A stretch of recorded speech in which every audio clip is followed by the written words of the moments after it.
Bonjour, je suis enchanté là de venir avec cette vidéo qui est un petit peu compliquée pour moi à faire parce que il y a beaucoup d'informations à donner et je vais vous parler donc avec cette première vidéo qui va vous parler de la réciprocité, du principe de réciprocité. Je vais ouvrir donc la page, le chapitre des différents principes que nous avons dans notre espace relationnel. Donc je les nomme là juste rapidement, c'est le principe de réciprocité dont je vais parler là maintenant. Le principe de besoin, le principe de double contrainte relationnelle, le principe d'influence et le principe de miroir. Donc là, je vais vous parler spécifiquement du principe de réciprocité parce que sinon, je vais faire une vidéo de 5 heures et ça ne sera pas possible et ça sera super compliqué pour vous et pour moi. Donc l'idée, c'est, ça fait longtemps, donc moi je suis dans un... Donc j'aurai l'occasion d'en parler parce que je crois que c'est aussi intéressant d'avoir des grilles de lecture puisque nous sommes finalement dans une... nous avons à notre disposition un mental, un centre mental qui est là pour nous donner la forme d'une réalité. Et je trouve que des grilles de lecture comme l'anéagramme, comme le design humain ou comme l'astrologie sont une richesse absolue pour nous donner justement différentes formes, différentes visions de la réalité possible.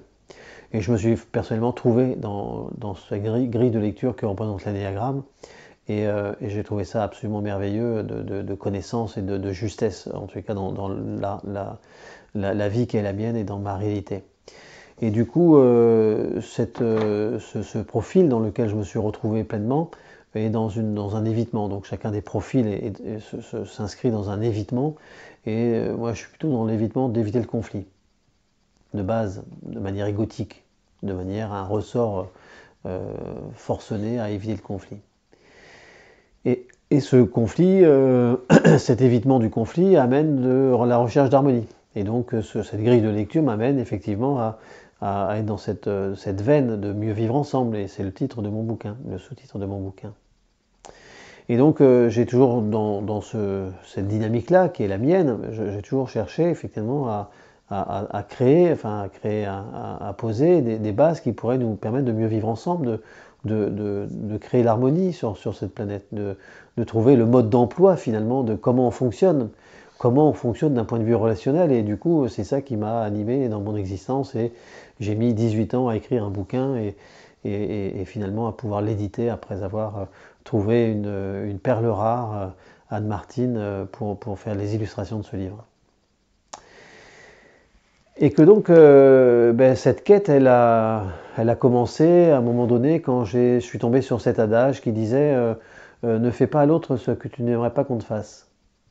Et là, je dis waouh. Et là, je me suis dit waouh, waouh. Et là, il y avait une base, je trouvais une base intéressante. Sauf que cette base, elle est dans le faire. Ne fais pas à l'autre ce que tu n'aimerais pas qu'on te fasse. Et du coup, dans le faire, je me dis que c'est un peu compliqué pour moi de l'expliquer parce que je suis dans le bouillon et il faut que j'arrive à m'en extraire pour poser les choses avec des mots qui puissent être compréhensibles. J'ai l'impression que dans le faire, nous sommes tellement nombreux et tellement différents tous les uns des autres que nous faisons les choses chacun à notre manière et nous attendons finalement dans la réciprocité, c'est que si je fais ça pour toi, il faut que tu fasses ça pour moi. Et en fait, ça marche pas parce que il faudrait faire un contrat. Je t'ai aidé à déménager ta maison, et bien maintenant j'ai besoin de toi et je compte sur toi pour venir. Mais ceci dit, la personne n'est peut-être pas forcément disponible à ce moment-là, et donc du coup ça complique. Donc on a une attente finalement, on a des attentes dans cette logique de réciprocité. Je t'aide, donc tu m'aides. J'ai fait ça pour toi, donc il faut que tu fasses ça pour moi, et c'est du systématique. Et ça, c'est pas possible. Sinon, il faudrait faire un contrat à chaque fois que les choses soient posées, je crois, en tous les cas, de manière à un moment donné, qu'on sache qu'on s'engage dans je t'aide, mais c'est pas gratos, et c'est pas avec le cœur, et pour moi, c'est pas juste. Par contre, cette réciprocité, cet adage nous ramène à la réciprocité, et cette réciprocité fonctionne, je crois, bien avec les valeurs. Et quelle valeur en fait? La question c'est quelle valeur qui va nous permettre de mieux vivre ensemble. J'en ai dénombré 6 dans mon bouquin et j'en ai rajouté 2 avec la période du Covid. Il s'agit de la souveraineté, de la responsabilité, de la cohérence, de l'égalité relationnelle, de la liberté et de l'amour. Donc ça, c'est les 6 qui sont dans le livre, et les 2 que je devrais rajouter, c'est la recherche de vérité, la vérité, et la nécessité de grandir à soi-même, d'évoluer, de progresser. Sans cela, ça ne marche pas. Et ces valeurs fonctionnent parfaitement avec la réciprocité. Je vous donne l'exemple qui a à voir en fait avec un mélange d'altruisme et d'égoïsme. Ça veut dire que quand je vais respecter une de ces valeurs, et chacune d'elles, eh bien, je vais la respecter pour moi, parce qu'elle est importante pour moi. Mais je vais aussi la respecter pour l'autre, parce qu'elle est très importante pour l'autre. Pour l'autre, mon interlocuteur, mais pour tous les autres. Et donc, il y a une dynamique qui nous ouvre encore une fois à l'équation qui nous dit c'est toi et moi. Et je fais les choses parce que c'est important pour moi, mais c'est aussi important pour toi. Et si je transgresse une de ces valeurs, si je m'assois sur une de ces valeurs et que je n'en tiens pas compte, eh bien finalement j'accepte implicitement, j'accepte que quelqu'un d'autre vienne transgresser cette même valeur contre moi.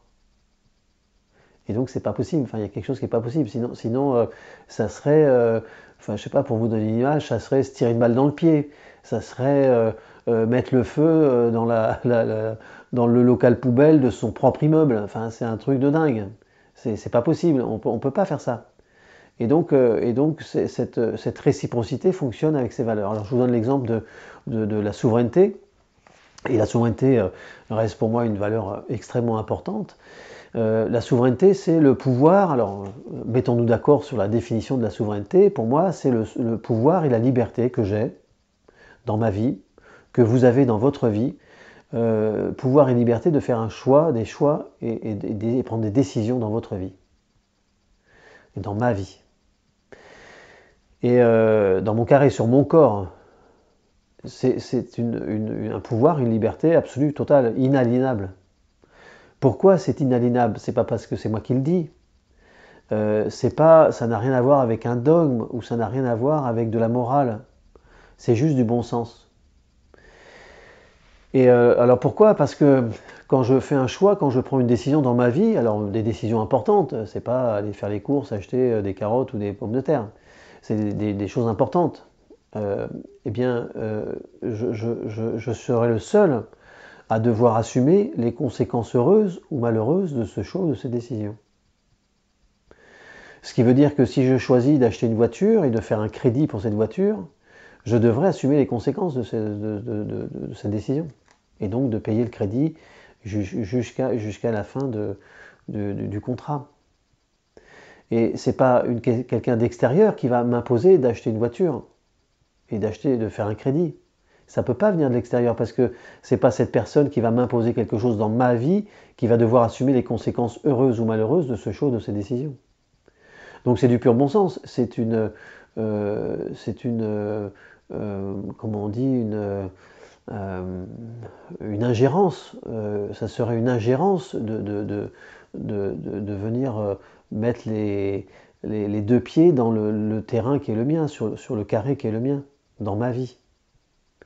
Et ça, vous comprenez bien que c'est pas possible. Si j'avais le pouvoir de vous imposer de déménager ou de partir, je sais pas, à vivre dans un autre pays, vous me diriez, mais Francis, ça t'appartient pas de m'imposer ça. Qu'est-ce que tu me racontes? C'est à moi de choisir. Si je veux le faire, je le fais. C'est que du bon sens. Et donc, cette souveraineté nous ramène à cette nécessité d'être le gardien précieux de cette valeur. En tout cas, moi, c'est ce que j'essaye de faire dans ma vie, de préserver cette souveraineté le mieux possible de ce que je peux. Et c'est super difficile. Et donc, faire vivre cette valeur, ça réclame d'asseoir quelque chose en soi, d'avoir en soi un axe, une verticalité qui nous invite à être le féroce gardien, le précieux gardien de cette valeur. Parce que c'est important pour moi. Et quand c'est important pour moi, eh bien, je ne peux que la vouloir pour les autres. Je ne peux que protéger les autres. Et la liberté de choix et de décision est importante pour moi dans ma vie et est importante de la respecter pour l'autre. Et je vous donne un exemple très pratico-pratique. Je suis confronté à quelqu'un que je rencontre dans un cadre associatif et quelqu'un qui habite pas loin de chez moi. Bon, ben, je propose à cette personne de venir à l'occasion, si elle passe devant chez moi, ben, de sonner, voir si je suis là et de comme ça boire un café, papoter, discuter un peu. Et c'est ce qui se passe. Elle vient et donc elle se pose, elle discute, enfin nous discutons ensemble et elle m'explique tout un tas de choses de sa vie. Et je mesure que cette dame, puisqu'il s'agit d'une dame, ne sait pas du tout dire non. Elle ne sait pas du tout protéger son territoire, protéger sa souveraineté, protéger son carré. Elle ne sait pas faire. Et dans tout un tas d'éléments qu'elle a pu me raconter, c'était ça la réalité de sa difficulté finalement. Et du coup, elle me pose la question, et vous faites quoi? Donc, je lui explique un peu ce que je fais, donc le travail que je fais, puis cette activité avec autour de ce livre que j'aimerais voilà, développer, partager, enrichir d'autres réflexions enfin, et d'expériences nouvelles. Enfin, voilà. Et donc du coup, je vais dans une pièce voisine chercher un bouquin qui est corné, un bouquin que je dédie justement pour que les gens puissent l'ouvrir, le feuilleter, enfin, et trifouiller. Et du coup, j'ai à peine posé le livre sur la table qu'elle se tourne vers son sac à main et elle va pour me payer, elle me demande combien je lui dois. Ah, je lui dis non, non, non, non, je veux pas vous vendre le livre. Enfin, si, mon intention c'est d'en vendre, enfin, de vendre mon bouquin, oui, mais je vais pas vous le vendre. À vous, je vous le vends pas. Enfin, si vous voulez l'acheter quand on aura fini cette discussion et vous reviendrez me voir, et donc avec l'intention d'acheter le bouquin, eh c'est ok, ça sera ok pour moi. Mais là maintenant, je vous le vends pas. Et j'ai réagi comme ça parce que je protège sa souveraineté. Et je l'invite finalement à protéger sa souveraineté. Et je ne vais pas abuser de cette personne qui ne sait pas dire non, qui par devoir, par une démarche éducative qui est pas géniale, qui veut tout de suite m'acheter un bouquin parce que ça serait pas bienvenu de ne pas l'acheter, enfin un truc comme ça. Et que donc du coup, c'est un exemple pour vous dire que ben voilà, je ne peux pas profiter de ça, de cette attitude, de ce dysfonctionnement finalement. Et je me dois de protéger sa souveraineté, parce que si je protège sa souveraineté, je veille aussi à ma propre souveraineté. Je ne veux pas que quelqu'un vienne abuser de son pouvoir, de son autorité, de sa posture, de son rôle, que sais-je, pour venir m'imposer des choses dans ma vie.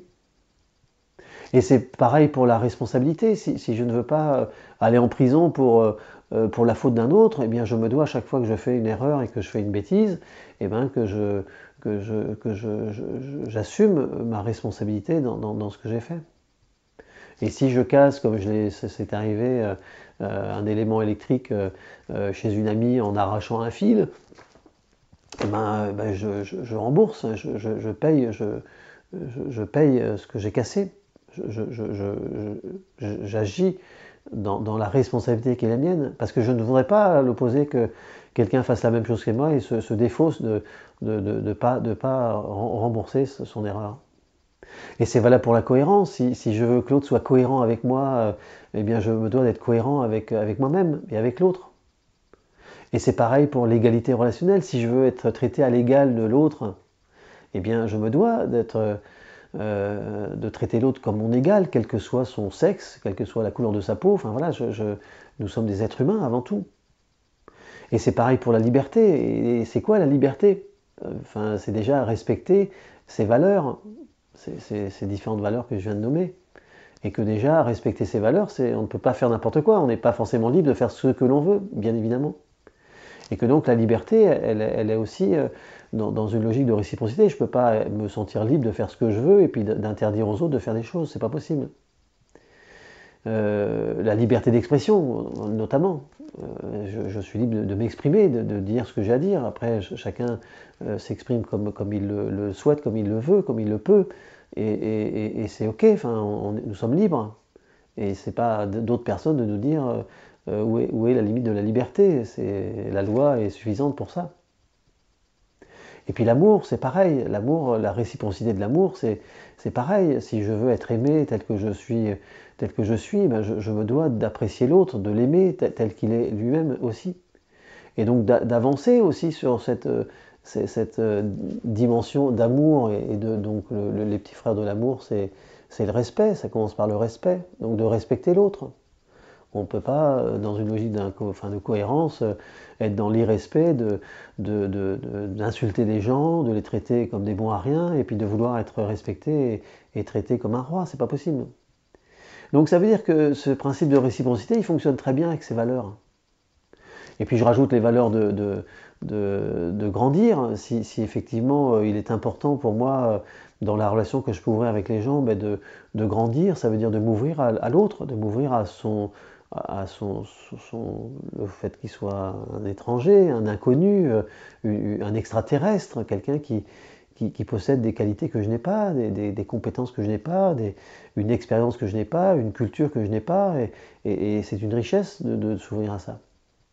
Donc si je veux que l'autre soit aussi ouvert à ce que je peux raconter, je me dois aussi d'être ouvert à ce que l'autre peut raconter, et j'accueille et d'accueillir ce qui est dit. Et c'est valable aussi pour la recherche de vérité. Enfin, on peut pas, comment on peut vivre des relations sans être vraiment dans l'authenticité, finalement, dans une recherche de vérité, de qu'est-ce que tu me dis, c'est pas possible. Il y a des choses qui sont pas possibles. Donc cette réciprocité, elle fonctionne. Et donc il ne tient qu'à nous de la faire vivre. Et donc de passer de relations de pouvoir, où l'égalité relationnelle est interdite, finalement, de passer à fais ce que je te dis, mais ne fais pas ce que je fais. Enfin, vous voyez, de dépasser ces incohérences-là qui sont pas saines, finalement, parce que si tout le monde s'autorise à mettre le feu à son local poubelle, à un moment donné, c'est pas possible. Enfin, on se rend bien compte qu'il y a quelque chose qui va mal se passer. Et avec la souveraineté, nous devons prendre conscience que c'est un bijou. C'est le seul bijou, c'est le seul, avec la souveraineté donc individuelle, mais la souveraineté collective qui nous a été volée, c'est une valeur absolument précieuse qui nous empêcherait tous de plonger dans une dictature, dans quelque chose de féroce, où nous serions en coupe réglée, dans un abandon de notre propre souveraineté à tous les niveaux. Donc nous devons veiller à ça, nous devons veiller, alors certains diront que je suis complotiste, peut-être, c'est une belle manière de supprimer le débat et d'anéantir le messager. Ça n'empêche que regardons ce que nous vivons, ce que nous avons vécu ces dernières années. Donc voilà un petit peu, c'est les éléments essentiels. Donc je voulais juste raconter que c'était un équilibre entre un égoïsme altruiste, un égoïsme et un altruisme. C'est quand je fais les choses, je les fais d'abord pour moi, parce que c'est super important pour moi.